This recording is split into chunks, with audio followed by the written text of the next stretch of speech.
Yeah, we're live. All right, welcome everyone. This is what we like to call Fight Week, and we usually have that around UFC pay-per-views. So UFC 254 is coming up here on Saturday. It's Israel Adesanya and Paulo Costa on the main event. There's a really strong card as well. So we got a lot of stuff lined up for Fight Week, and we're teeing it up with Doug Swift, who is our guest today. And Doug is a Kung Fu instructor and a lifelong lover of martial arts. So really excited to get into just the world of martial arts and your view and your experiences on that. Before we start, Doug, just a quick one on our sponsor. We are sponsored by Kitchen. It is a vegan feast that is carried out here in Bristol, England. There are 2 days that you can pick up your food. So it's Thursday I think it's from about 5 o'clock to 8 o'clock at night, and Saturday, same, from about 5 o'clock to 8 o'clock at night. If you do want to order up to the day before. The menu and everything, really cool pictures are on, certainly on the website, but you can check them out on Instagram or on Facebook, Kitchen. So it's really yummy food, and thank you for sponsoring us. All right, the second thing is, for our followers, thank you. We are getting ever so close to our first real major goal, so thank you for that. And we'd like to shout out that if you're up for it and you haven't done it before, hit us with the Holy Trinity. The Holy Trinity is share at least one of our posts or our podcasts. The second is like and follow our Facebook page. And the third is please subscribe to our YouTube channel. That's it. Let's get into it. So, Doug, why do you love Kung Fu? Really love Kung Fu. Dude, I wanted to start off with, obviously, let's get into why you fell in love with martial arts to start off with. Let's begin at the beginning and let's work up to the Kung Fu. So where did your love for martial arts as a whole come from? I mean, this might be a long-winded answer, but I guess that's why we're here, right? So my age specifically, there's a bit of a gap in terms of influences for martial arts.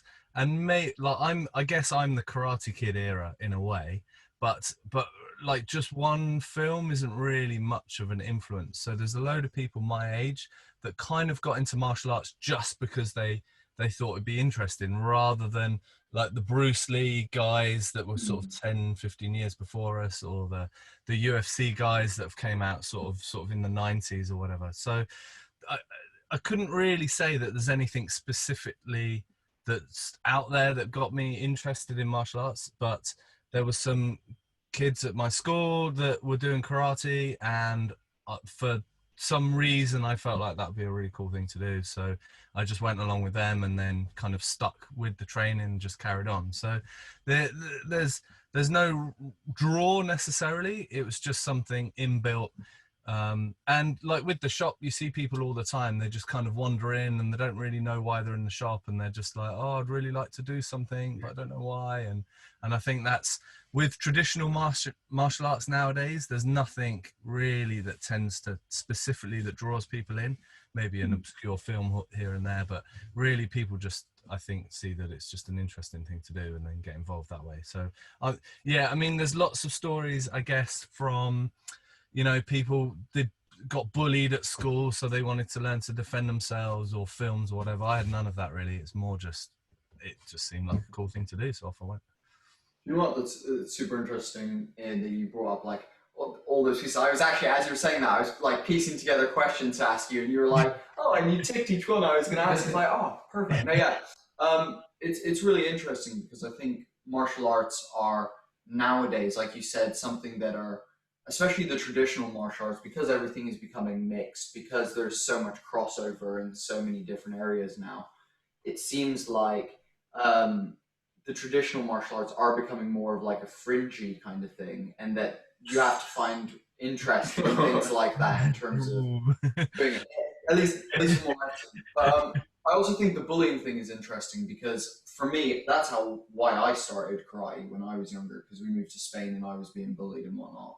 And so I then was like, oh, I need to like learn some self-defense. But I think what was interesting was one of my best friends found out that I was doing it, he wasn't being bullied. He was like, "That sounds cool as shit. Let's go punch some bags and do some like nunchucks and wear a gi and shit," you know. So he came and joined me purely through that interest kind of thing. So it's definitely something that is possible out there to just fall in love with it through interest. Yeah, I mean, for me as well. Sorry, my sort of love and interest with martial arts came the one right before the Karate Kid, which was Kung Fu. And have you seen the series Kung Fu on well the old episodes? Yeah, on like the triple rerun. Yeah.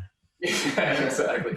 Dude, that was massive in the States. Like, it was like must-see TV every week. And, you know, there's this scene with David Carradine, who now, you know, went on to become Bill in Kill Bill, and, you know, has this sort of running connection with the martial arts. But that scene where he sort of tattoos his hands on that big, you know, that big boiling pot of, I don't even know what it is, but that's like iconic TV for America back in, I think it's like the late 70s maybe.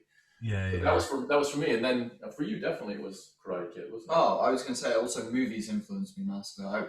I was lucky that Tom and Tracy, because of where I grew up in Spain, we didn't have a TV or like internet when like dial up and stuff. Like we were late to even late to internet, and so it meant that you guys got me VHS movies from like the old school days. So I did get a lot of the old school, like Bruce Lee, you know, Karate Kid, you know, old Jackie Chan and like Jet all that kind Li, of stuff. Chuck Norris. Yeah, exactly, all that kind of shit when I was younger. So those were also big influences for me as well. But yeah.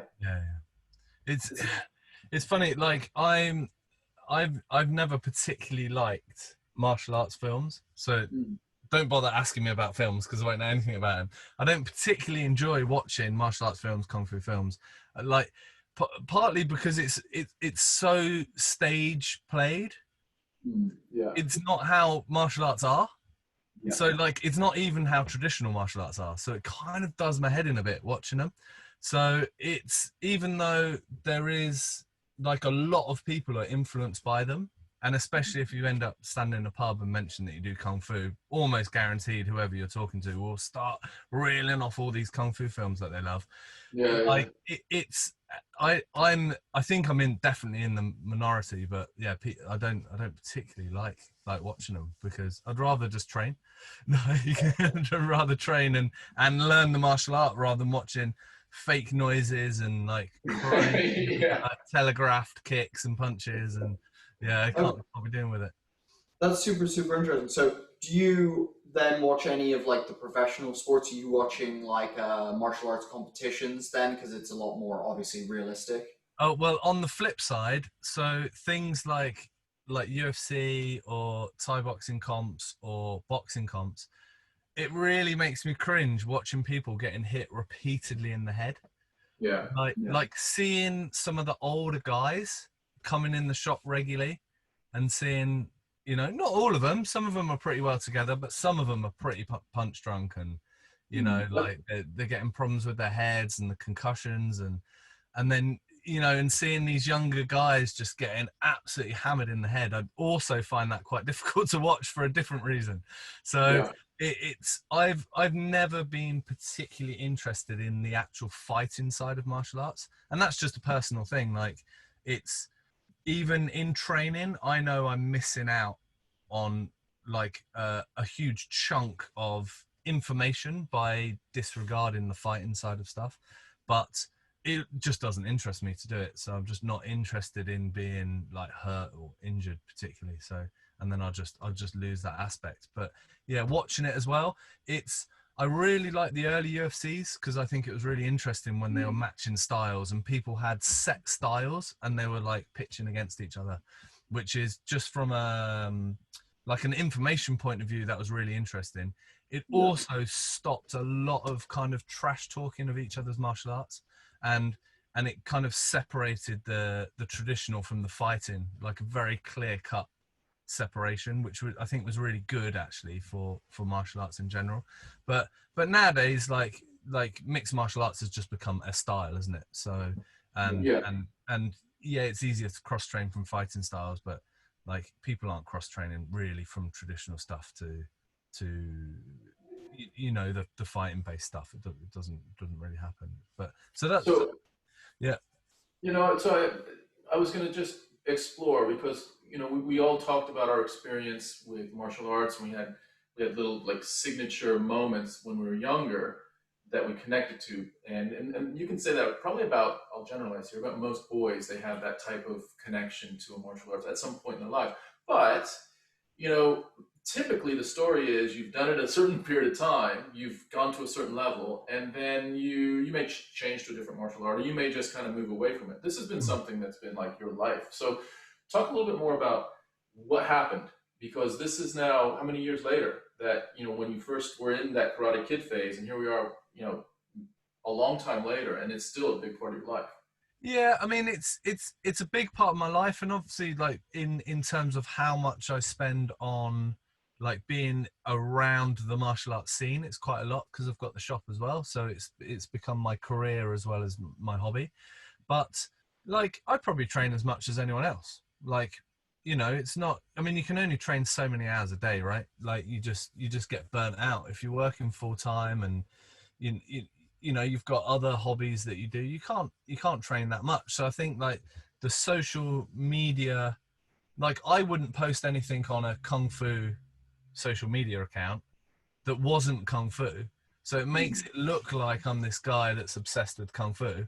But I just think no one wants to see me eating a sandwich in Pret, or no one wants to see, you know, like they want to see like kung fu related stuff. That's why they're there at that profile or that channel. So it's I don't think I'm particularly like that absorbed. Like I know a lot more people who train a lot harder than I do, and but I'm just kind of chugging along with kung fu now, and have been doing the same with other stuff. And you know, it's but yeah, it's been a constant thing. I think because it's been so long, I just, you know, I started with karate. That seemed like a good thing to do. I sort of stopped for whatever reason, and then wanted to pick something else up, and then picked up jiu-jitsu, and then that kind of, I got injured, so that kind of came to its end because it was just, you know, it was just too damaging. And then I picked up a like a soft style of kung fu and tai chi to try and fix those injuries, and went along with that. And then that kind of came to a natural end. And so, you know, each of those training, like those styles, could be an entire career for someone, I guess. Like someone saying, oh, I did karate for 10 years, or I did kung fu for 10 years, and I've just kind of decided that I wanted to pick something else up, but not for like like you say, it comes to its natural end. But there's also just circumstances or injuries that just get in the way, that just mean that it's probably a good idea to ditch that particular thing, even if you still love it and you want to train in it, but it's just not possible. So and you meet people, I meet people all the time, like especially in the shop, and you know, they've moved cities and there's nowhere to train in that particular style anymore, and you know, all of that happens as well. So it's interesting, you know, you mentioned that it's like it's a hobby and it's what you do in the background. So did you said you transitioned from like jiu-jitsu to softer stuff. Did you then, was that when you went to China? I know you visited China to like No, China was much later. So I Okay. didn't train in China until 2014, something like that. So quite a way in. The style of kung fu that I did before, a softer style, was I picked that up because I went to a guy for a massage because my back was fairly ruined, and he taught kung fu. So, and then I saw him for treatments, and then I was going to his class at the same time as well. So it was just one of those things at the time that I was trying to get stronger and just be able to train, or be able to move around with, you know, without too much pain and things like that. So Was that it based was in the UK? ah Was that in the UK? yeah, in Bristol, yeah. Cool. What kind of style? What style was it? So it was called Lee Family Kung Fu. It it's a pretty obscure style of kung fu. It's it's fairly controversial in like a tiny niche. Its history is a bit unsure, and but it, you know, 100 years ago there was lots of like people coming out of China sort of in I guess, well, maybe not 100 years ago, like in communist era, there was a lot of people coming out of China teaching kung fu, and so it was one of those styles where it was just one guy that was teaching kung fu and then set up a relatively big association, and then after he or his student disappeared, then the style kind of slowly started to dissolve away. And actually there's a lot of those styles happening still that are still kind of fizzling away a bit and hanging on. So I was just gonna say, so you mentioned there's different styles. When I picture someone saying kung fu, you have kind of these traditional pictures of, like crane stance and, whatever the different animal stances and that type of very generic, uninformed, kind of picture of it. But, just from what you said, it sounds like there's like huge, like kung fu is a big family, right? well, I mean, effectively, it's anything that is relatively dynamic, or I guess has a foundation in fighting system that comes from China.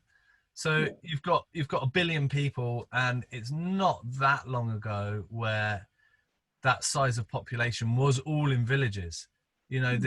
It's only been since like the late 80s really that all the major cities have started sort of forming and being built on a crazy scale, and the amount of people moving out from the country into the cities like is just unbelievable, really, the number of people moving. So all these village styles, some of them have got more recognition than others, but effectively there's just all these tiny little styles dotted all over China.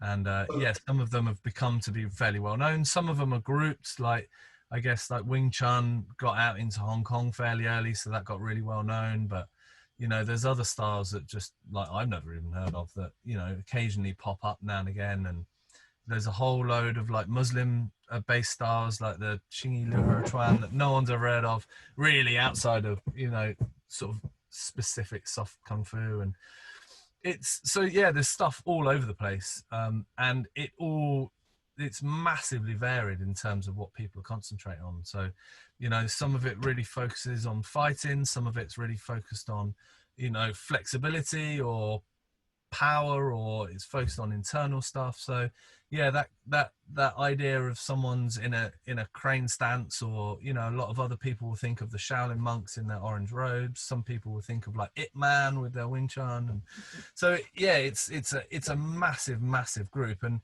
people say to me, oh, like I want to learn kung fu, and I'm like, oh well, what do you think of when you think of kung fu? Because it's like walking into shops saying I want to learn sport.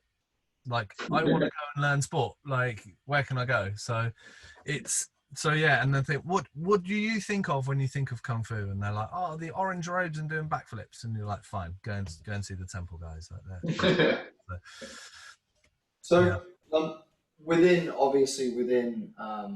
kung fu and whatnot, you said that you studied around the like Shaolin kind of area and whatnot, but you also mentioned there that that there's like a heavily Muslim influence. And two things I want to bring up. First one is I'm sure I've been to China as well, and walking around China, seeing walking past a mosque and seeing Chinese Muslim people is one of the most, as like a Western person, one of the most confusing experiences of my life. Just being like, oh my goodness, there's like such an amazing culture clash right in front of me. It's like just awesome. But the other thing I was going to say is I read somewhere that kung fu was started by predominantly by two like Indian men, one who originally built the Shaolin temple, and then one who came much later and ended up creating like the actual fighting or martial arts system, and they came from India. So the whole Middle Eastern influence within kung fu is a lot heavier than I think people realize, right? Yeah, I don't know much about the Chinese history, and I've got friends that know way more than I do. I don't know if you know Will, who runs Monkey Stills Peach. No. You should check him out. He's got some good videos. His knowledge of Chinese martial arts is phenomenal. So if he watches this, he'll be tearing his eyes out, I think, like listening to me like fumble through. But I don't like that's the story. The story is like these traveling Indian monks coming to spread Buddhism, and then settled at Shaolin Temple and spread Buddhism, and then it became Chan Buddhism, and then like Zen in Japan, and went all over Asia. And then, you know, the story is that they were meditating so much they weren't looking after their bodies, so they needed to do more exercise and get strong and fit. And the exercise they did would look, I guess, like qigong. So they were doing qigong exercises. It doesn't seem to be that clear from where it went from qigong into like a full-blown martial art. And I don't. If you're doing qigong and it's making your body strong, why would you necessarily need anything else? So historically, I've never quite understood that transition. What I do understand is that there was all these like little warring states and warring villages and loads of bandits, and it was really rough. So temples may hire bodyguards, or, you know, the monks might have to kind of defend themselves if some bandits run in to try and rob them. So maybe like the martial arts just developed more naturally, sort of, or organically, because people are just having to defend themselves, and, you know, and then styles came up, or weapons became useful, or, you know, if an area is got loads of rattan, say, growing, then maybe sticks got developed more. Or if you've got a place where you're able to get loads of metal out the ground and there's kind of a history of forging metal, there'll be more swords. Or that's kind of, in my head, that's how I see that it's evolved. I mean, once you're talking into like thousands of years of development, I kind of assume that it's much more of an organic process, rather than one monk comes in, he teaches everyone kung fu, the whole country is badass at fighting. Like it more seems like it's developed through need, and then over time, as wartime come in, everyone gets drafted to fight in wars, then the martial arts becomes more like battle scene martial arts, and then as you get a bit of peacetime, it then becomes more like self-protection, self-defense, or, you know, one-on-one kind of like application, and it probably goes back and forth like various times throughout the centuries.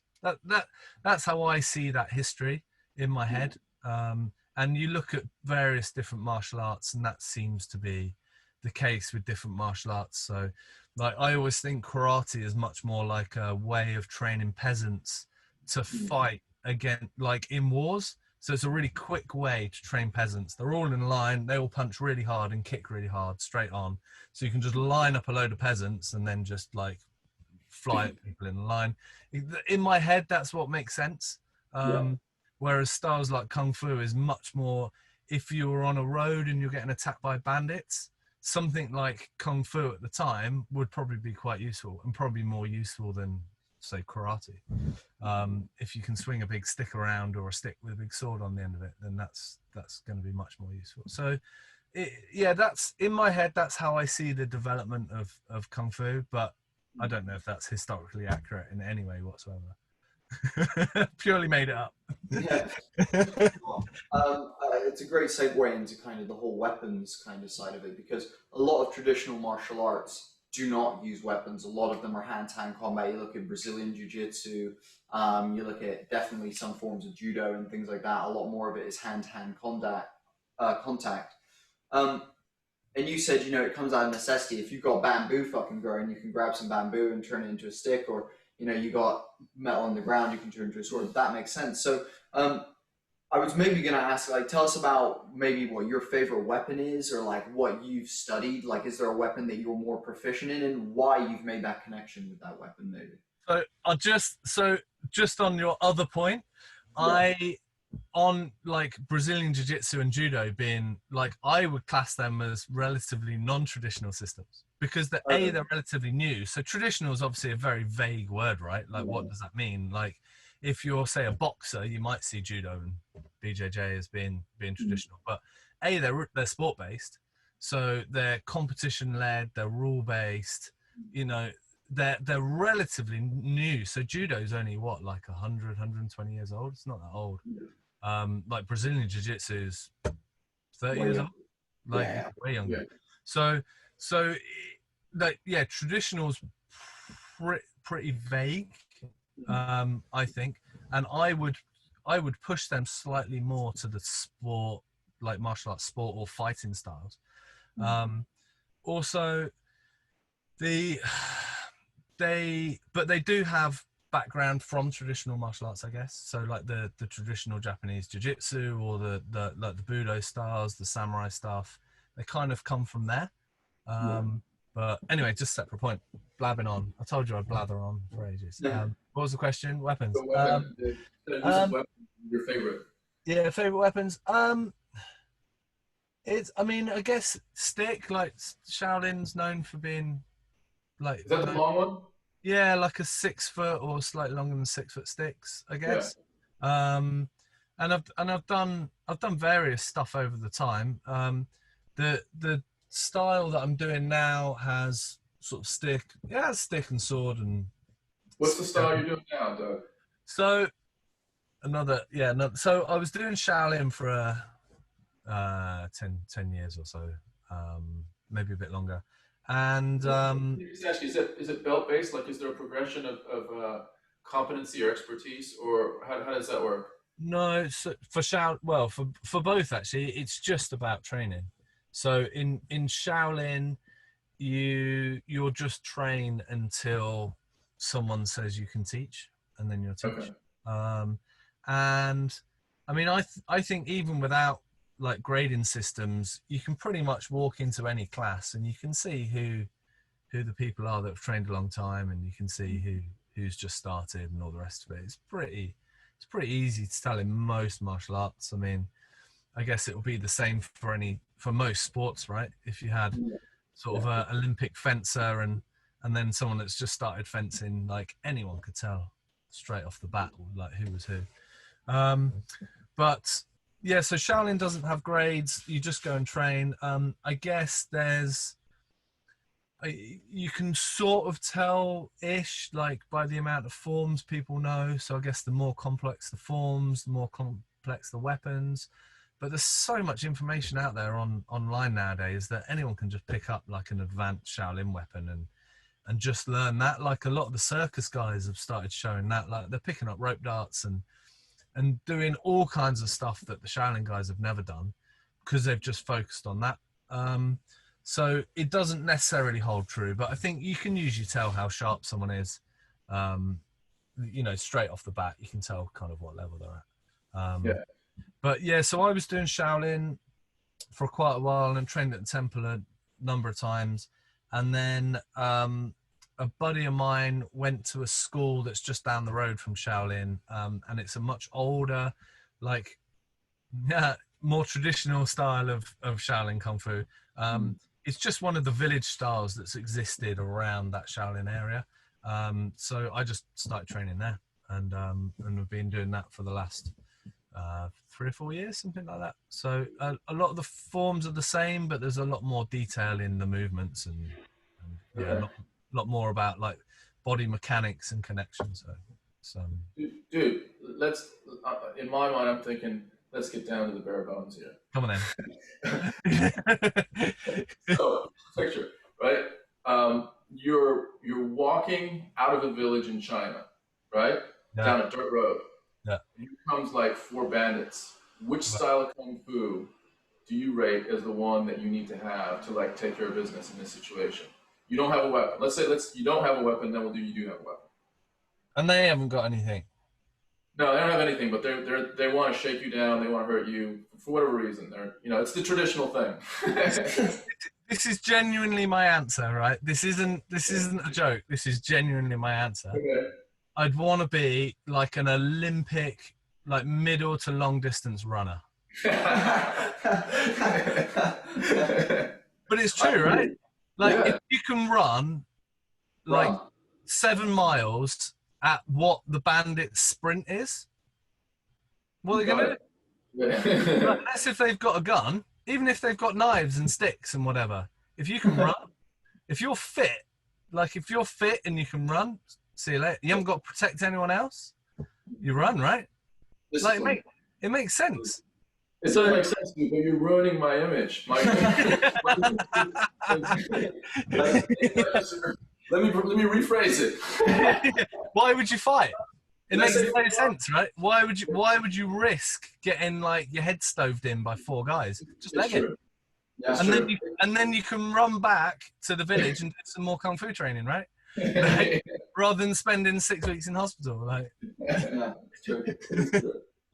Yeah, it's interesting that you mentioned that actually, because I would say something that I was taught when I first started studying karate, and I studied. We just talked about this before the show. Japanese karate. I believe it was called Kushinryu Kenpo karate, and one of the like 2 first things I was taught is like the first one was this is always for self-defense. You never attack anyone. Like you never ever jump anyone. You never do like this is literally if someone happens to mess with you, then you just happen to be prepared. And then the second thing was if you can either talk your way out of a situation or walk away, whether that be very fast or literally walk away from a situation, then that is your number 1 option, is either diffuse the situation with conversation, negotiation, or run and get out of there.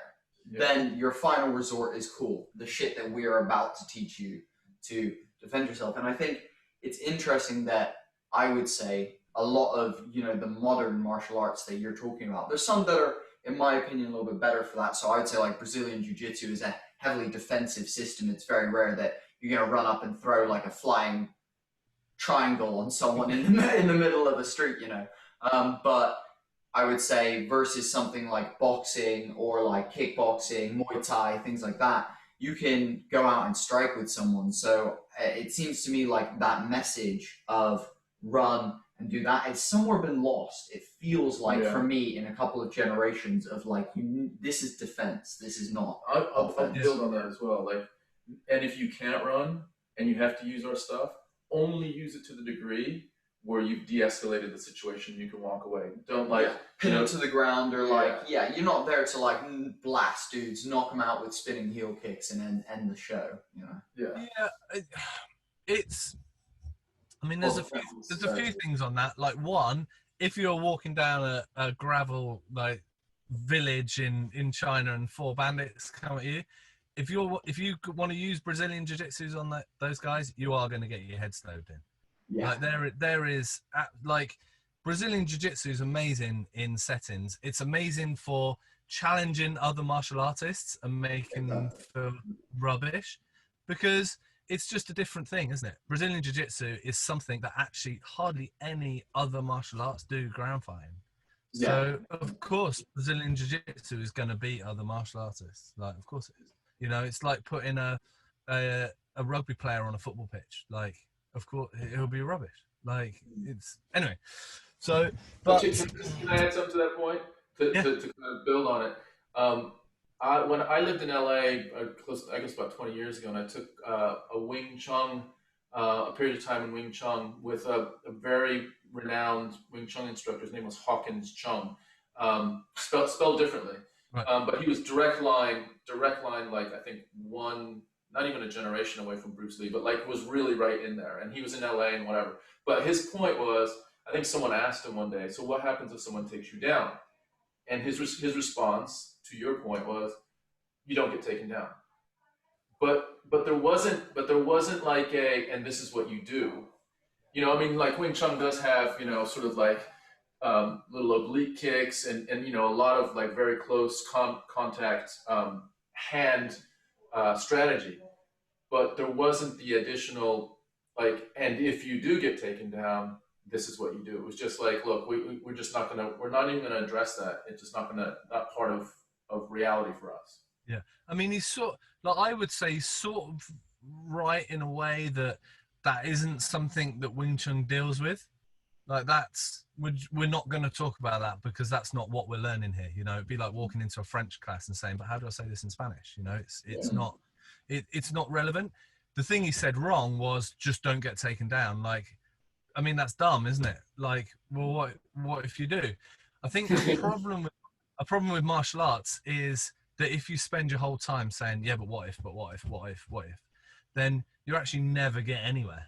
You never learn anything because you're constantly questioning things that, you might find out in 5 years time or 10 years time. So the style I'm doing now, it goes really deep, and it actually, Wing Chun's the same in a way that there's so much depth to stuff that if you're constantly questioning stuff before you've even learned anything, then you'll never really get to the full understanding of why this technique exists, or why you're learning this particular thing, because you're spending your whole time worrying, like, yeah, but what about this, what about this, if you're worrying, oh, what if I get taken down, it's like, well, if you're worried about that, go and do a style where they are taking people down, or what if 4 guys attack me? Well, where are the styles where you're practicing 4-man attacks?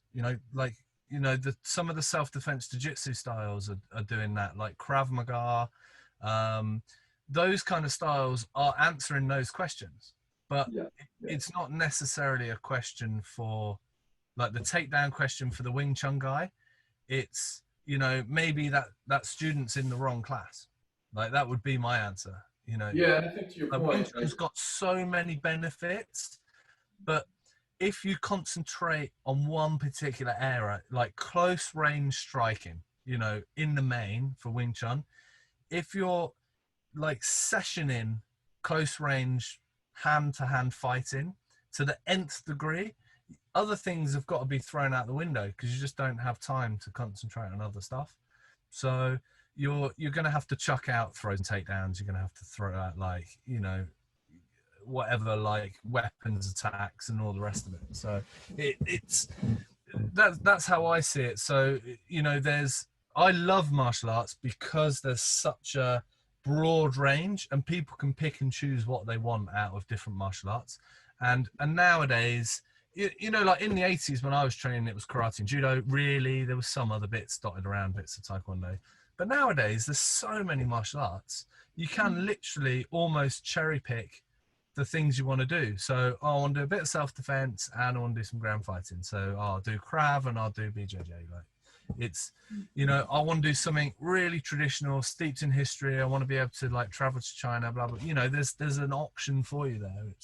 Which is what I love about it. And then it gets super interesting about why people are doing different martial arts and what's their reasons for it. And there's always an option for someone. So you said, obviously there's a lot of history and it's shrouded in lots of, philosophy and ceremony and stuff with Kung Fu. Obviously, you said at the beginning, you do like, you didn't actually say, but do you do non-contact Kung Fu currently? Are you doing no sparring, like that kind of thing as well? So the style I do has some contact in it, and people can choose to do more, I guess, kind of, partner work, maybe practicing throws and locks, and maybe some moving into sparring stuff. It exists, but I'm too old and too broken for all that stuff. Like, I've had some fairly major back surgeries and things like that, so I just opt out of that stuff. I just choose not to do that. Like, I'm not saying I've done it, because I haven't done it with that style, but I've done plenty of throwing and locking and ground fighting, and I've plenty of hospital trips and plenty of broken this and that. So I'm kind of done with all that stuff. I can't really be so I'm over it. So I'm now more focusing on training, health, like body mechanics, like connection, power generation. That's more what I like. I'm interested in doing. But the fighting stuff does exist.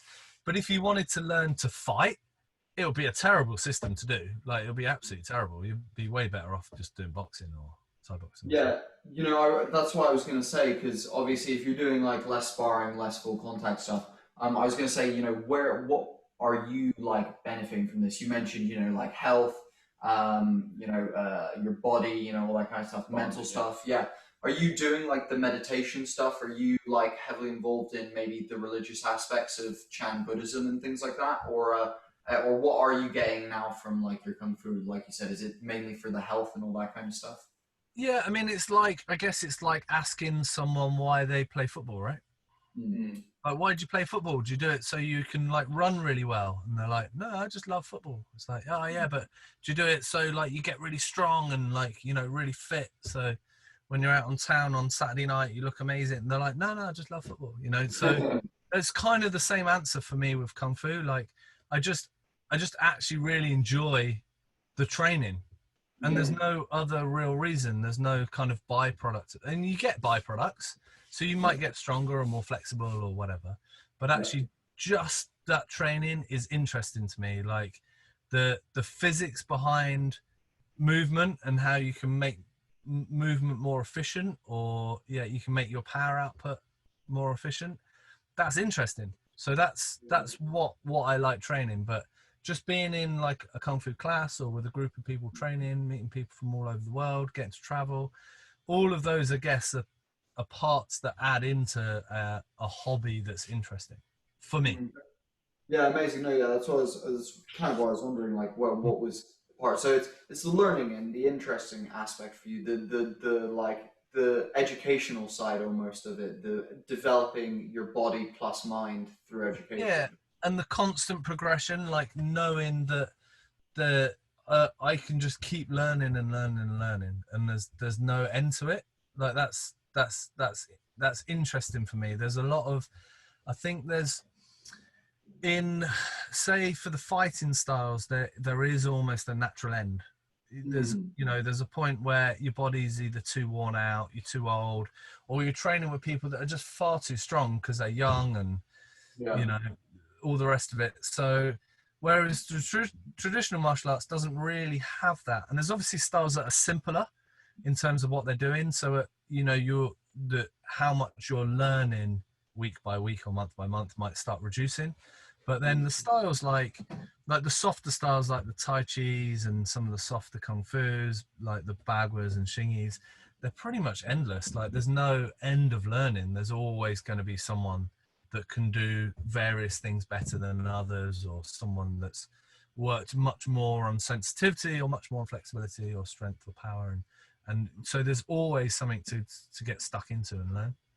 Yeah, I was going to just mention that, or follow up on the sensitivity bit. You mentioned the flexibility bit as well, but my hunch is that your sensitivity at this point, when you mentioned the mechanics and the physics and power production, your sensitivity is probably at a point from all the years of doing this and just kind of knowing your body in a way that we don't have that amount of sensitivity across the different aspects of our bodies.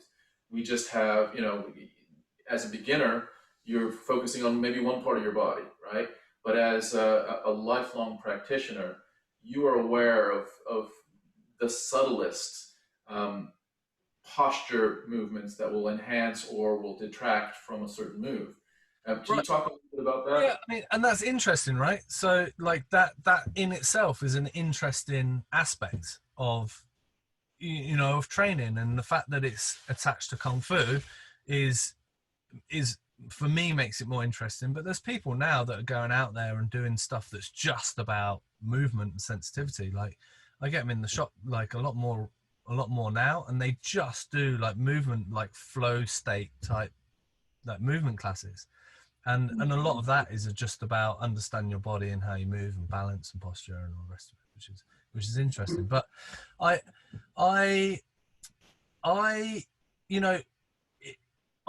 never tend to look. I don't know if this is just me, but I never tend to look at myself compared against beginners. I'm always looking at the people that are much better than me. So I know I could walk into like 10 different classes, Tai Chi classes in Bristol, push hands with the teacher, and they're throwing me all over the place. So I know, like I would say, oh, my sensitivity or body understanding is terrible because I'm comparing myself against the push hands Tai Chi people. Or I'd say, oh, I think my forms need more work because I'm looking at like one of my buddies who's really got his forms looking amazing. So I never again, I don't know if it's me just being harsh on myself, but I never tend to compare myself against, I only compare myself against people that I'm aspiring to be like. and then you're always fairly down on your own on your own training or your own levels, you know. Yeah. Well, do you know that's interesting? They say that there's a quote, I don't know who it's from, but they say you're meant to, if you want to improve, you got to be with people who are equal to your level or people who are better than you to be improving. You know, it's super interesting. You know, you're saying how you can find all these different interesting aspects and how the science of it really interests you. I can imagine then after, you know, you said that it was quite a few years into your studying of Kung Fu that you then actually went to China and understanding the science and getting to see the professionals do it and being in that environment must have been pretty transcendent, man. Tell us about your trip to China. So China, like, just to put the disclaimer out there, I love China. Like, I think it's an amazing country. It's so vast, it's so broad, there's so much culture.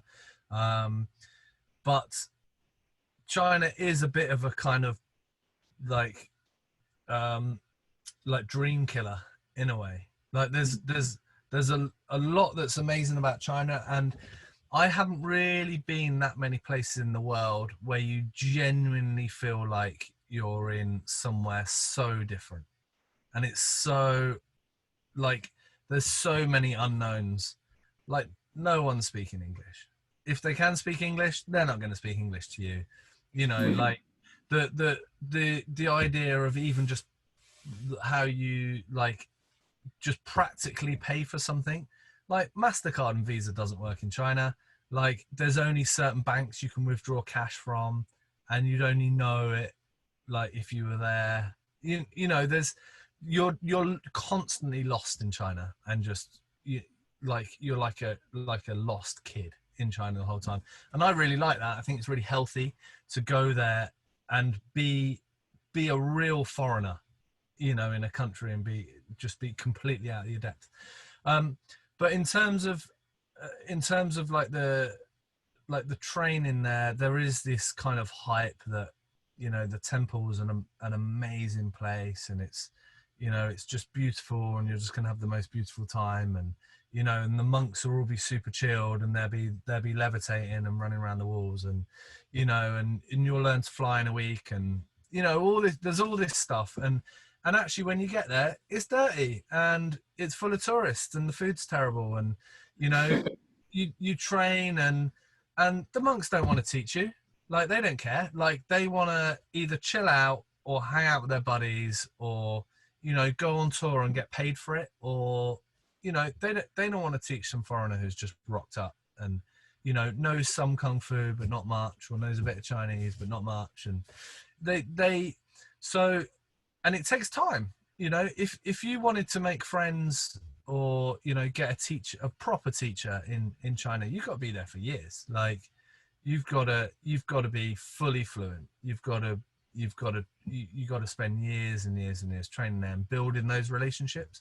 You're not going to get like really good information after a week. You might have a good time and you might think it's great, but yeah, like, as with everything else, you're not going to walk into a class in Bristol and just like instantly be the favorite with the teacher, and, you know, have one-on-ones and whatever. So in a way, we are these kind of foreigners that just turn up and throw money at something and get begrudgingly taught, and then you leave, and, you know, and the training's hard, and we're not used to that level of training, and that your body's not ready for it. So if you're just doing a week or 2 weeks, you're gonna get hammered, and your body's going to fall apart, and it's difficult. So I think I always see China as a really good place to go if you've got a preconception of what China's going to be, and then and then it will absolutely smash it to bits. And like, last what year are we in? It's been a bit hard with lockdown. And last year I did 2 months at the school, like outside of Shaolin in one of the villages, and this guy turns up, this American kid, he must have been 18, and he was like, he turned up at the temple has said they wouldn't teach him, so he got sent to our school, and he was like, how long do you guys train? And we're like, about 8 hours a day. he's like, nah, the monks train 12 hours a day. We're like, they don't. Like, eight, either way, 8 hours is a lot. Like, have you done anything before? No, I've never done anything before. I'm only here for a week. I want to train like the monks. And you're like, well, just do 8 hours and see how you get on. Ah, no, it's rubbish. I want proper monk training. I want to be taught by the head monk. I want to, I want to get a proper experience of Shaolin, da da da. And it's like, well, your experience of Shaolin has been correct. Like, they told you to go away.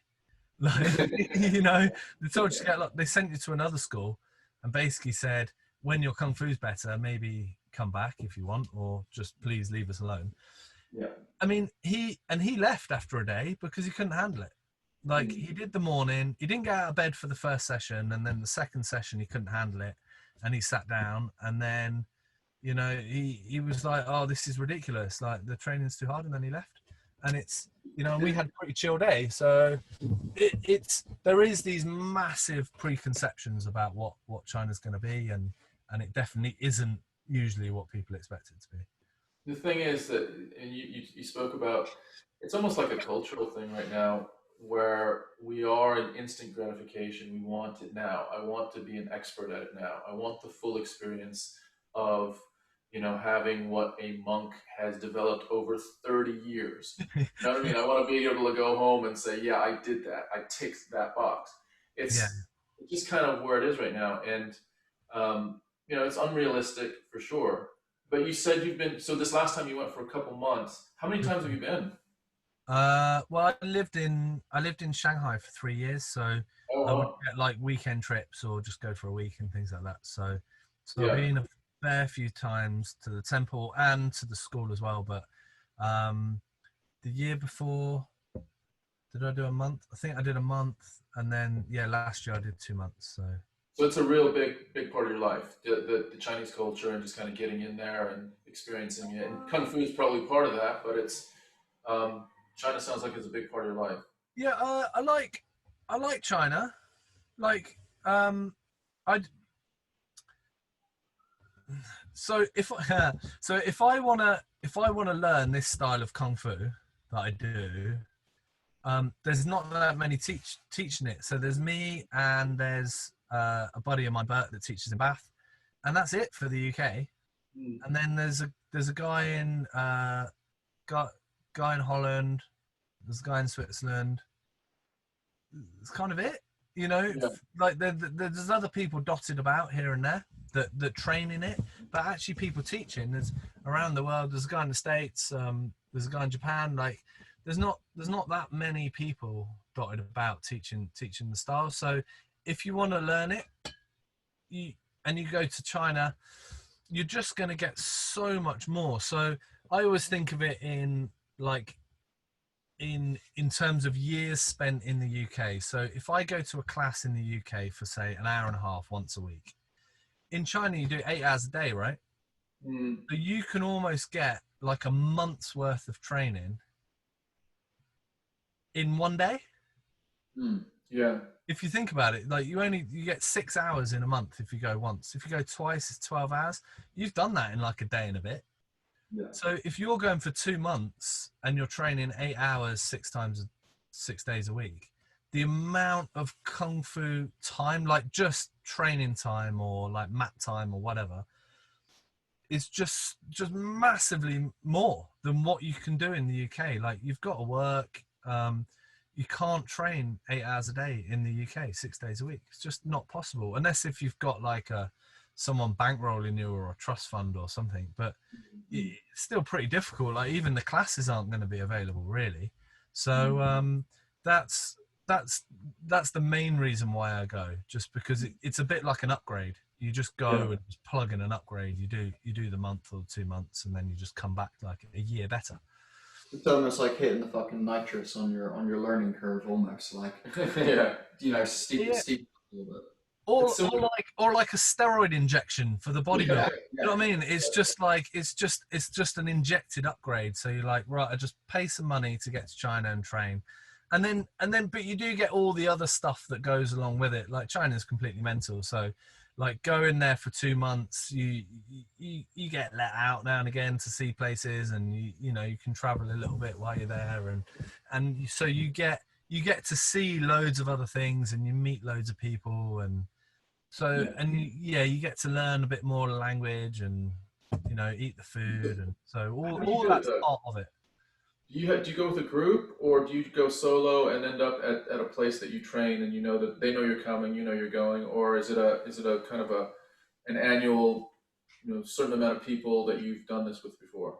No, so I have gone with various people over the years, but usually I'll go on my own, and then I might meet people out there. So last year a buddy of mine, he went for 2 months, but we kind of leapfrogged each other. So I was there for one of his months, and then he did another month after I left. And but over the summer, a lot of the foreign students will go in and do bits during the summer while they've got holiday off work and whatnot.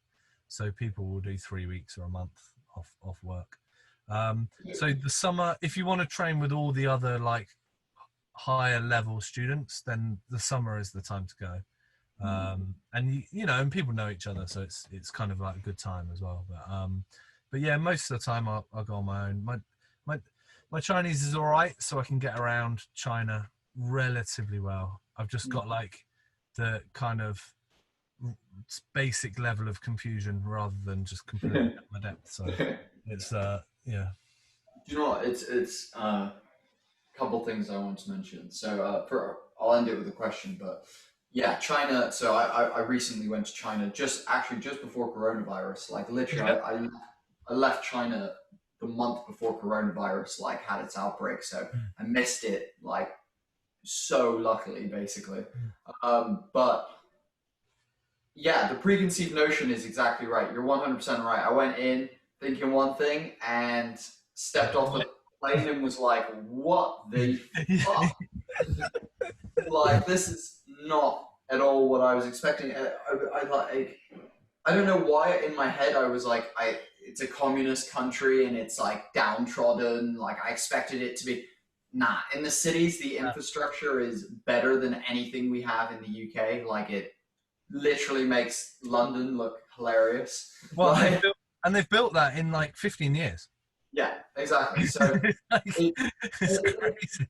me and my girlfriend were actually in Taiwan a couple months later, and like talking to like speed of like infrastructure. For example, in Bristol, recently we had a road being built outside Temple Meads. It took what, like 2 years to do the Temple Meads road refurbishment. When we were in Taiwan, outside our hotel, the day we arrived, the road was like old and like dusty and nasty.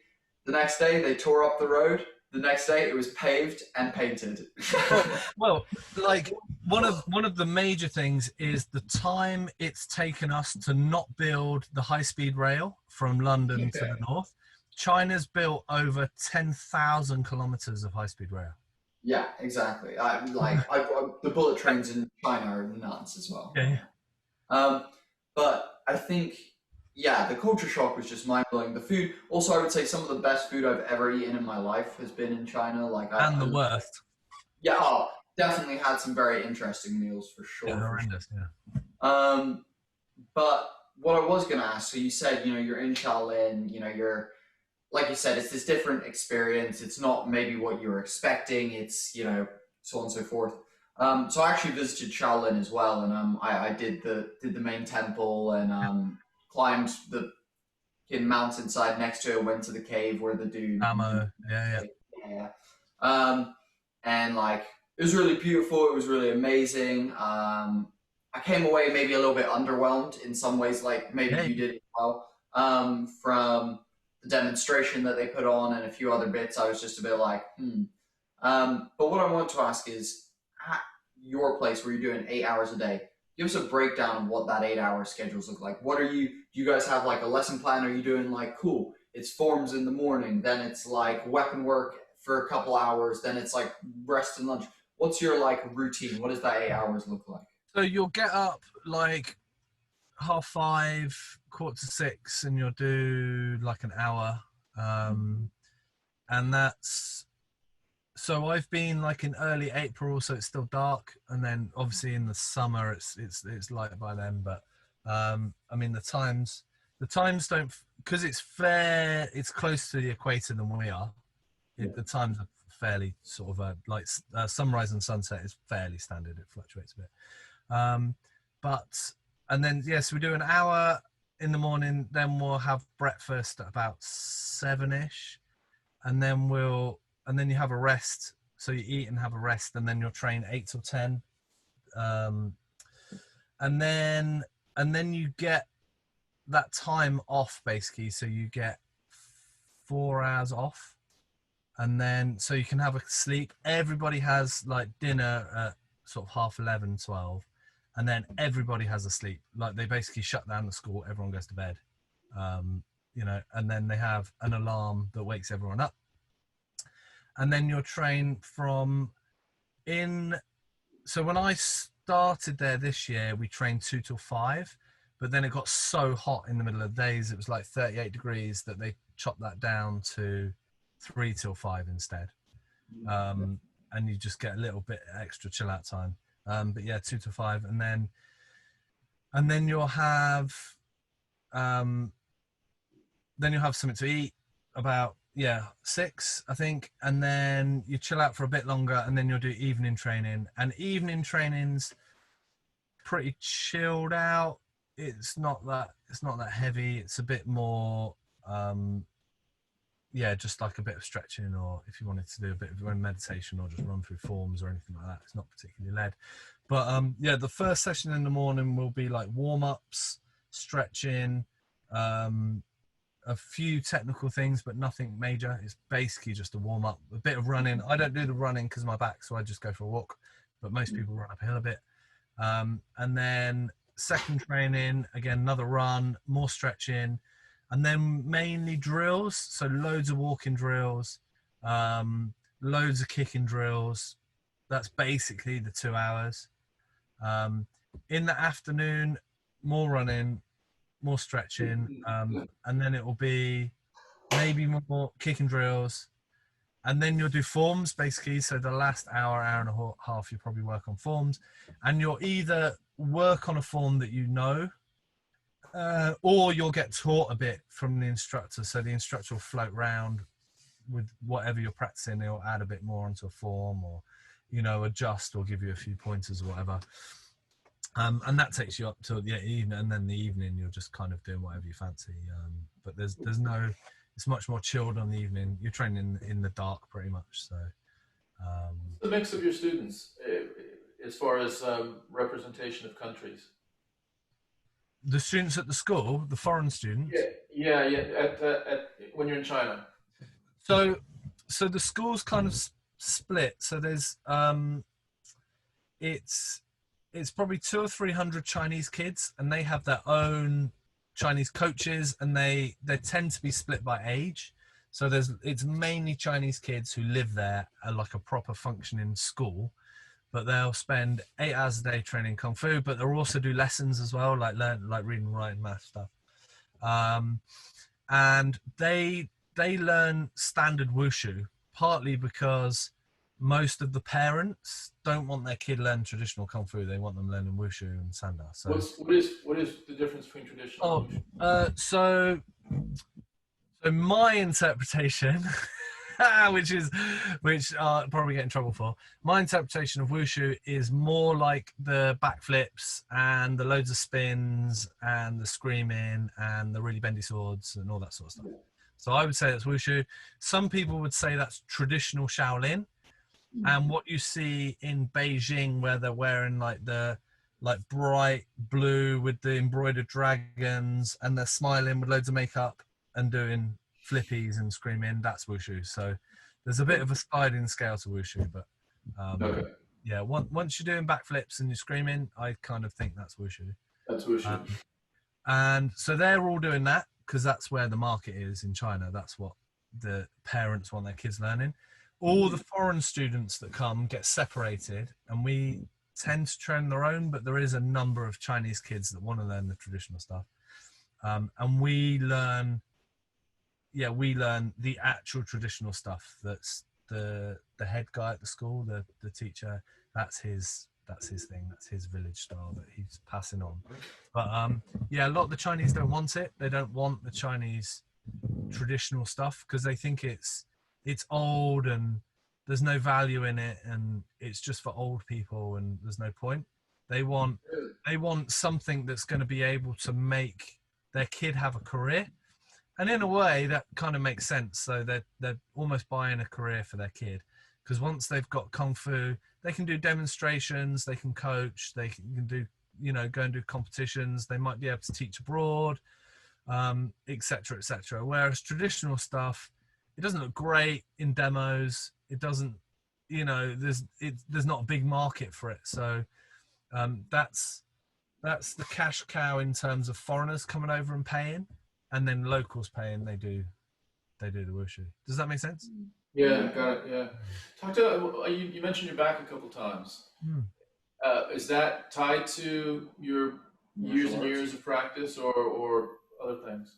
Sort of, like yes and no. So I ruined it when I was 18 snowboarding. I just had a bad accident in Canada and ruined it a bit. It wasn't diagnosed at the time, but I probably herniated a disc then. And then I probably herniated it again doing traditional like Japanese jiu-jitsu, which is why I stopped doing that eventually. I kind of battled on for a bit, but then gave up. And then I ruined it again when I moved to Shanghai in 2013, and then had it operated on there. Just had a disectomy, and then 2 years later I had a full like 2-level fusion with a cage and screws and stuff. So. Yeah, how was operating? So a little story on my end. I was not exactly the same, but kind of infrastructure and language barrier. After China, I spent some time in Japan, and my girlfriend got very ill while we were there, and so we had to go to the hospital and and deal with the Chinese healthcare system, which involved Japanese healthcare system, which involved me using Google Translate on my phone, like literally being like, I would say something, it would say it to them in Japanese, they would say Japanese back to me, and I would get like a very rough, or we would be playing charades for like 5 minutes, you know, kind of working out what's going on. And I know like very basic Japanese. I'm not Mandarin and Cantonese is, I find, so much harder to learn. Japanese I found a lot easier to learn. So I know a decent amount of Japanese, but nothing to do with hospitals or things like that. So how did you find navigating the Chinese one? Was it difficult? Where was that? Yeah, I mean, like much sort of I'd say easier. Because we were living there, we have international health insurance. So then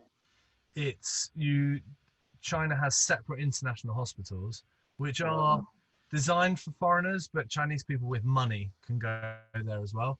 And most of the doctors most of them are UK or American educated, so their English is pretty good.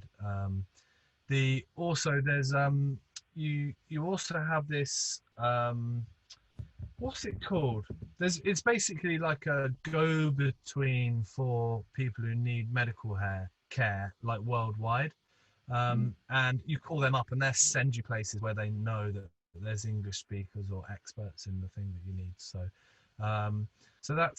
that in terms of communicating what the problem was easier. But in terms of getting treated, obviously going through Chinese paperwork and actually getting stuff paid for on the insurance and all of that was a total nightmare. But I saw a guy in Shanghai and he said, yeah, I could operate, but 50-50, I might paralyze you, or I might fix the problem, but you'll have pain forever. So do you want to book in? And I was like, no, you're not going anywhere near my back. Like, thank you very much. So I actually flew to Hong Kong to have my first operation. And then for my second one, I flew to Singapore. So Singapore's got this massive like health tourism thing in Asia. It's I mean, relatively cheap for what it is. And the amount of equipment and the amount of sort of expertise they've got in Singapore is unbelievable. Like they're setting up a whole tourism industry on it. So as an example, for my op, they had this mobile CAT scan looks like a big donut that goes over me, and Yeah. it's a live CAT scanner, so he can operate with like almost unlimited views of the inside of my back. So when Crazy. when they're screwing into my spine, they can choose the most dense bit of bone, and they can get it like hyper accurate. So that CAT scanning machine, they had 5 in the hospital I was in. In the UK, they've got 3 in the whole UK. Jesus. Do you know what's Yeah, it's so going to Singapore was like the best thing I did. I think it was. Do you know what's super interesting? You know, like I'll self-disclose, I'm a full-on nerd when it Right. comes to every aspect of like nerd culture. I'm pretty much involved in some way secretly to myself. So in my head, when I wasn't aware that Singapore had such a health tourism kind of thing, and health tourism is becoming a very big thing. You know, the UK is actually, even though it's maybe not got the equipment and stuff, because we have free healthcare. I know that, for example, like even my grandma comes over and will get things done while she's here when she's visiting us because it's free. You know, and she comes from America, so it's interesting to me. I imagine in a post-modern or like a very futuristic world, where whatever the situation may be, whatever futuristic situation we're in, it would be very interesting to see Singapore being a place that is solely used as like a medical stock point. It interests me that like we as society are going towards, and them as a culture accepting it so much that they're like, bring your ailments, we'll fix them kind of thing. That at some point, maybe down the line, it might be a case of, if you get injured in America, the speed at which you can transport to Singapore means that most people would make that flight rather than that's an interesting thing to me for sure. It'd be interesting to see how that goes over the next sort of like 20-30 years or whatever. But my surgeon, he trained in Glasgow. Amazing. So a lot of the surgeons and the doctors and the experts were all UK trained. So they still see, in terms of training and expertise, that the UK is one of the places to come to. So I think the problem in the UK is we don't have the funding necessarily, but the know-how and the expertise is here. So yeah, it's a bit of a half of one, 6 dozen of another. Yeah. And then you get into political things like, let's not talk about that. So were both of those sort of tactical decisions? I'm going to have my back operated on when I'm in China, and then the other one is I'm going to fly to Singapore now, or were they because of a situation that necessitated I need to get a surgery right now? Yeah, it was. Well, yeah, right now. I mean, it took a lot of. I guess because I'm in like sort of in martial arts, but I have also have a health clinic as a business, so I rent out rooms to like acupuncturists and massage practitioners and stuff. Also, in the past, I worked for like a nutrition college, and so I'm around quite a lot of alternative therapists and physios and whatever. So for me, like, their idea of getting an operation is like the worst thing you can possibly do. You can fix a slip disc with herbs, or just massage or whatever. But so it actually was quite a big deal getting an operation, because the general feeling is once you've got it, there's no going back. So there's no reversing it. But I've been spending so many years trying to fix it myself and do all those things. I felt like I'd explored all those avenues. And once like the pain levels got too bad and the opportunity was there to actually get it fixed, because you never get it done in the UK. I'm too young, like I'm too fit. Like most people with these problems have got loads of other health problems, like they're hugely overweight, or because their pain level's so bad they're not healthy. Whereas a doctor will look at me and be like, "You look fine, you look all right." So being able to get it done was also an opportunity that I'd never been in that position before. So it made sense to just get it done there. And then the first operation I had kind of failed, so then I just went back and got the big deal, all the titanium. So and I still have to manage it every day, but to like tiny levels compared to what I was trying to manage before. So it was definitely I was gonna say, has it like strongly affected your kung fu? Well, I can Has it? train now. I could, like, before I was just kind of like bumbling through, and as it deteriorated, I was able to do less and less and less and less.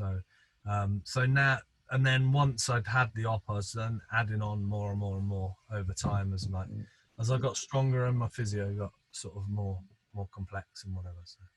So do you think, you say you train like as regularly as possible at this point. Do you find that your kind of direction with martial arts has led more to instructing others with your store and doing things like that because the physical side is maybe, like you said, you're at least able to train at this point, but you're at least inhibited in some ways. Do you find that you've now transitioned into like the passing on the knowledge, the moving people into the right areas with your store and stuff?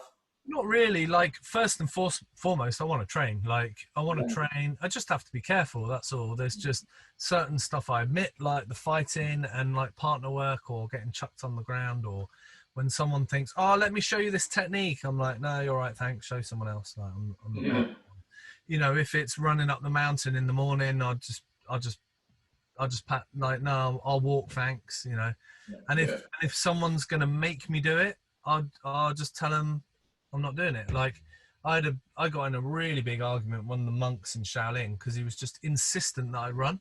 He was like, everybody runs. I'm like, but I'm not running. Like, I don't care who you are. I'm not running. Like, that's like, it's not me being like difficult or belligerent. Like, I've got a genuine reason. So that's like, that kind of gets me into awkward situations in terms of like that kind of teacher-student relationship.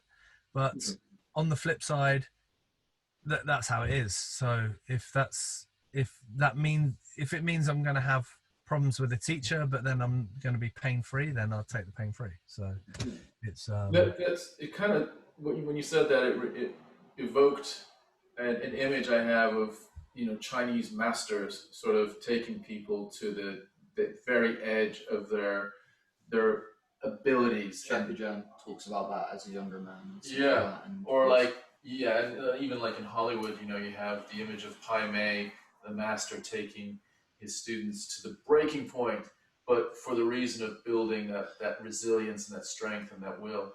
How much of that was bullshit, and how much of that is from your experience? So this guy looked like he wanted to take to really push you to a place that you just physically should not have been pushed at all, but it became a bit of an issue. Yeah, I mean it's bad. Like, it is bad for me to say no. It's not a thing that really exists in China. Like, the Chinese guys train hard. Like, they get pushed. I mean, you training 8 hours a day, 6 days a week in anything is hard. Like, you're tired all the time, and your body doesn't have time to recover. So you are deteriorating the whole time. Like, all the foreign students that go there, the weight just strips off them. Like, in 2 or 3 weeks, you look emaciated. Like, you look skinny. You're like, I definitely found after 2 months, like, my immune system started to be bad. Like, you notice like little nicks on your skin just don't heal as well. You start to get like spots.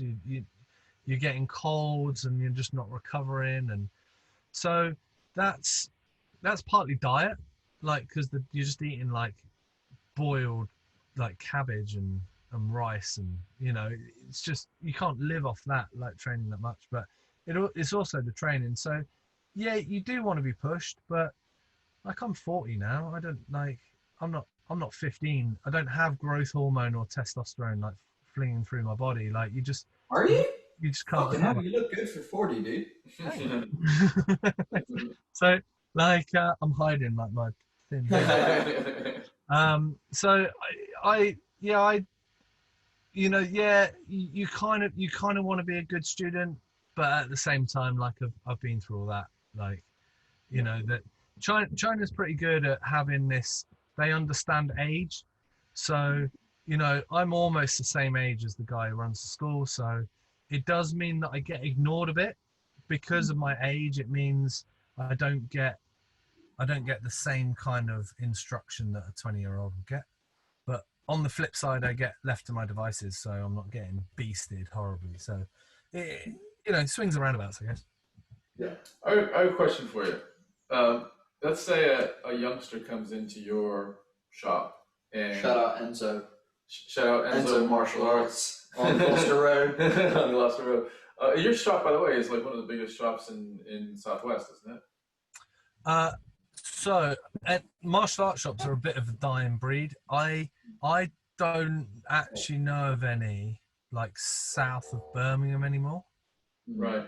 I'm sure there are some, or there's shops that sell a few martial art things, you know. Or yeah. So it's one of the bigger ones. Let's say, pretty much nationally. It sounds like. Yeah, there's a boxing shop down in Bournemouth, but it's just boxing, Thai boxing.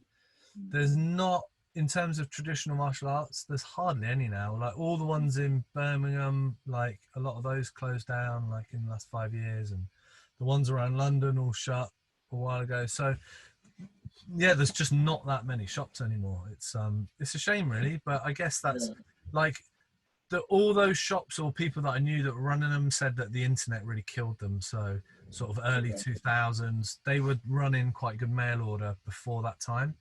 And that killed them, but it's always been a competitor for me, like dealing with the internet. Yeah. Okay, so this young kid comes into your shop. Oh yeah.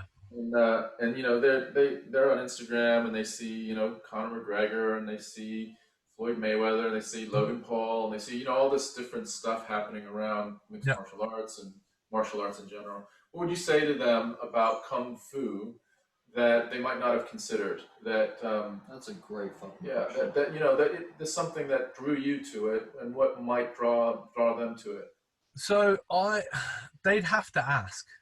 Yeah. Like I'm a firm believer of giving the customer only what they've asked for. So if someone's come into the shop and they're talking about UFC or, you know, Mayweather or whatever, I'll talk about boxing. I'll talk about like MMA all day long. Like it's no problem. Like they'd have to specifically ask, oh, what's this Kung Fu all about? And usually if they're chatting about like UFC, they're usually talking about Kung Fu in some kind of scathing way and saying how nonsense it is and what's the point and blah, blah, blah. So if I do get asked that, then that's like an avenue to be able to maybe like hopefully re-educate them in a very small way without being, you know, too patronizing. But it's important for me to always try and be on a level with someone. So, you know, if they're going, Kung Fu is so rubbish for fighting, I'll be like, yeah. I mean, it's, you know, if you're comparing it to UFC and you want to get in a cage with traditional Kung Fu, you're probably going to get your head caved in. Like that's so. But you know, if people are asking, if they're asking specifically about what Kung Fu is, or you know what it means, or why do I find it interesting, like you guys have today, I'll give them the answer. But I never really want to use the shop as a way of pushing what I'm personally into. You know, I don't think that's the place for the shop. In a way, that's partly what the Doug Swift Loves Kung Fu thing was about. Like, I didn't really see, I'm going through Instagram or Facebook, and I don't really see any what I consider traditional martial arts. You know, they're really few and far between. And what mainly you see is traditional martial arts doing like those fake chi punch stuff where you've got people like blasting like 20 feet across the floor, and you know, and you've got monks screaming and like doing loads of flips, and there's loads of techno and, you know, crazy amounts of like Instagram filters on the videos and all the rest of it.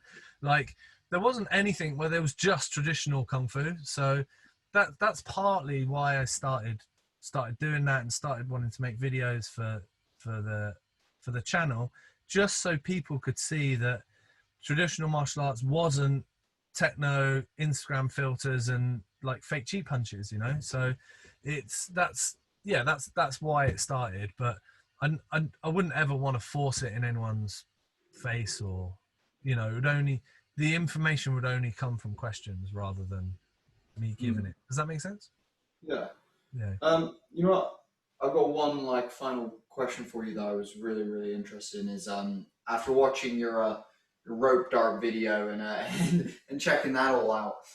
Would you say that the rope dart is the hardest weapon to learn? And give us a quick, like, maybe verbal breakdown of how you would go about, like, a beginner's guide of how you go about using it. Yeah, so like something like rope dart is considered one of the more advanced weapons in Shaolin. And I think the possible fallout from rope dart, you know, the potential to completely brain yourself is quite high. So it's, I think it's, is it 500 grams, the dart, or something? It's a half a kilo, but Okay. it's swinging around at a crazy speed with a point on the end of it. Like, if you get that in the back of your skull, you're going to know about it. Like, even a glancing blow off your shin or off your knuckle or something, you know.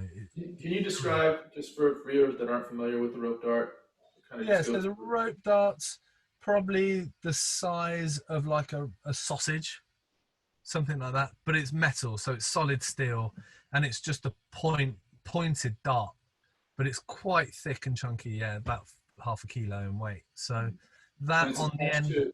that's attached to a 15-foot rope.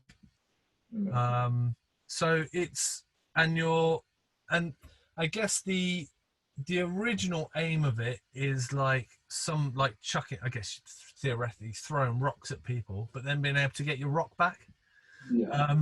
So if you were like the concept of fighting with a rope dart and actually legitimately being in a fight with someone that's trying to beat you up with a rope dart blows my mind. Like, it would be so hard. Like, it's hard enough swinging it around and looking fancy and, you know, firing it out and kicking it off your feet and all the rest of it.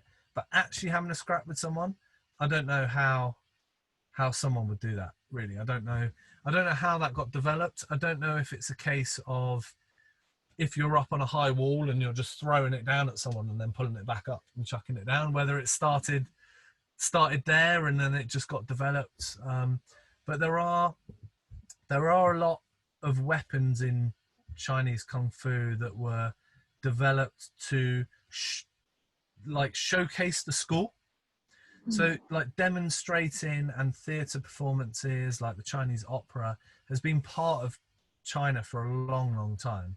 So having stuff that looks fancy has been, you know, has been part of Chinese culture, like side by side with kung fu for a long, long time. So I wonder if the rope dart developed like that rather than actually a combative weapon, whether it's just something that looks so bonkers that it's, you know, it's just been merged into kung fu over time. Or but Have you seen Kill Bill?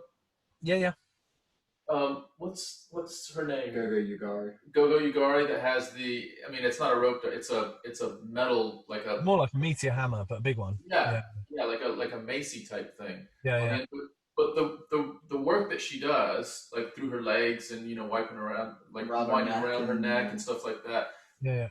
I mean, visually, I don't know how like technically similar it is, but visually, you could kind of link Draw some lines. that. Yeah, there's a little bit of a relationship between the movements. Sure. Now that's so she's basically doing meteor hammer. So meteor hammer is just quite a small ball, maybe a little like a satsuma type size, like solid ball, and some of it's similar to rope dart, but I guess there's a bit more smashing and whatever rather than sticking it and stuff.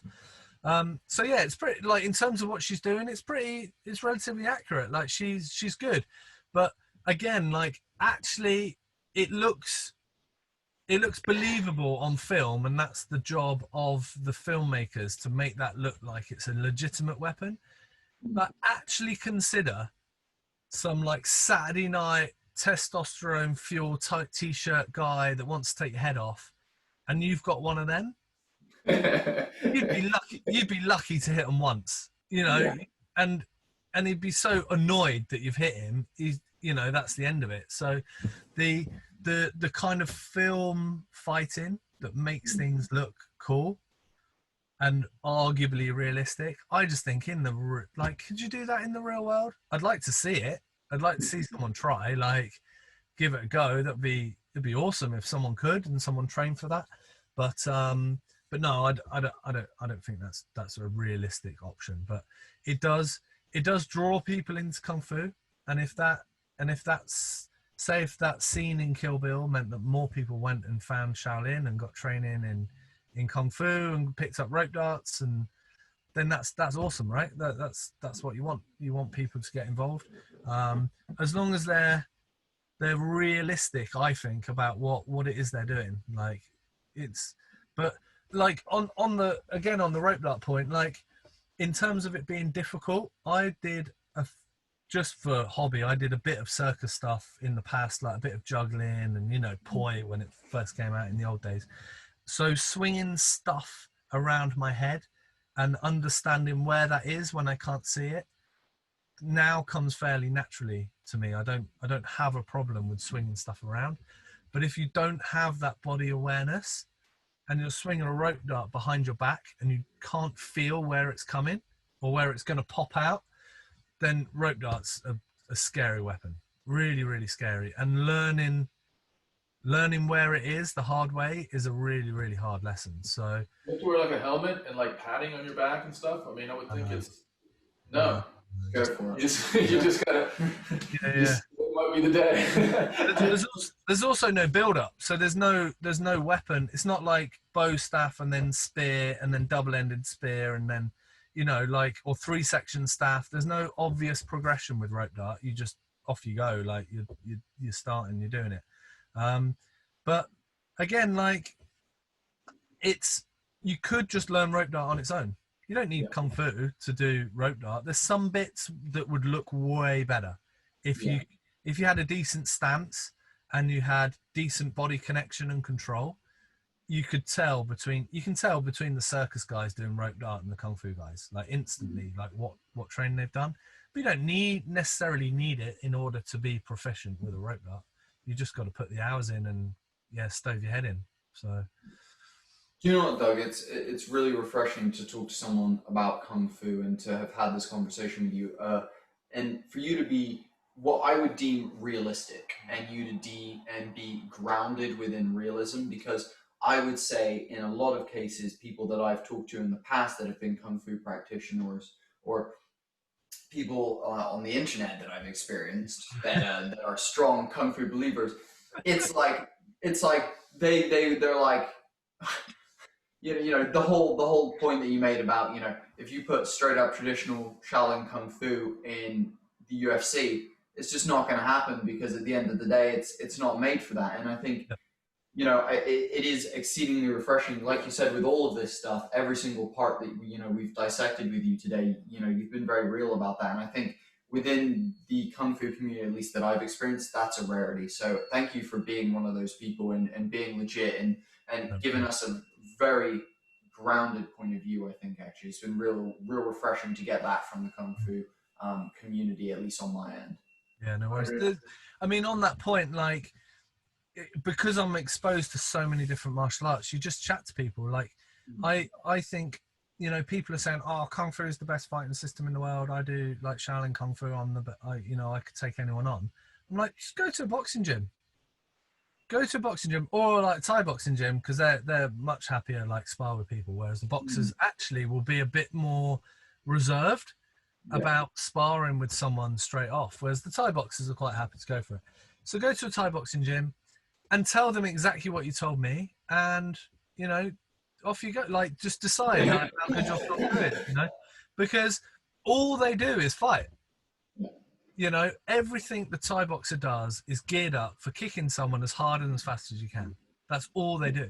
So whereas the Kung Fu guys might do sparring for 10 minutes at the end of a session once a week, Thai boxers are sparring every day. Like, so that's the difference for me. Like, if you fight all the time, you're going to be good at fighting, right? If you do Kung Fu all the time, you'd be good at Kung Fu. It doesn't make you good at fighting by default. That's just how I see it. And that's just chatting to lots of people and trying to be open-minded, and also go into Thai boxing fights and seeing how hard they kick in and going, no one kicks like that in Kung Fu. Like, you can see it. Like, yeah. Dude, you know, thank you again. Yeah, I think that's a great little bombshell to end on. I think it's a great and a really strong point. And dude, this has been very educational for me. Like, again, your whole point about traditional martial arts earlier on definitely has given me some stuff to think about. I'm going to go away and have a good thing. So, dude, thank you so much. This has been an absolute pleasure. And your shop is absolutely incredible. I've been in once or twice in the past before we knew each other when I first moved to Bristol. So it's absolutely amazing in there. You can find crazy weapons galore, gear that you need, advice from Doug. You know, it's all there available to you guys. I was going to pass it over and say, Doug, plug your stuff, man. Let people know where they can find you. Let people know what they can do to be in contact or to come to the shop or whatnot. Okay, so yeah, the shop's called Enzo Martial Arts in Bristol. If you Google Enzo with an S, not a Z, you can find it on our website. It's pretty easy to find. Yeah, enzomartialarts.com, and I've got a YouTube channel. If you just type in Enzo Martial Arts, you'll see the channel straight away. There's loads of videos with information on all the products that we sell. And then I've got my own channel, Doug Swift Loves Kung Fu. So the main thing of that is the YouTube channel, but also I've got an Instagram account. If you type in Doug Swift Loves Kung Fu, you'll find those channels. So yeah, drop me a message if people have got any questions. No worries. Amazing. So, final thing from us is obviously, again, guys, check out that sponsor, Veast.kitchen. They do pre-orders for Thursdays and Saturdays. If you want your weekend date night sorted, or you need your midweek burger, then they are the one for you. And they've got meat products that will trick any meat eater, I guarantee it. Final thing is, again, guys, the Holy Trinity. We will keep reminding you guys, we are so close to our first big goal of 500 likes and follows on Facebook. We're so close, and we're going to be getting some new lights and upping the equipment when we do hit that first goal, guys, so you get even better quality from us on our end. So hit us with that like and follow on Facebook. Hit us with the subscribe on YouTube, and of course, share any one of our podcasts on any social media platform that you want to. Other than that, Doug, thank you so much, man. Thanks, Doug. Really appreciate it. Chugging through. We're loving doing this stuff for you guys. If you want to support us, if you want to make sure that we can keep getting, better quality set, better quality lights, make the filming better. Bigger batteries for the camera. Bigger batteries for the camera. Yes. All that kind of stuff.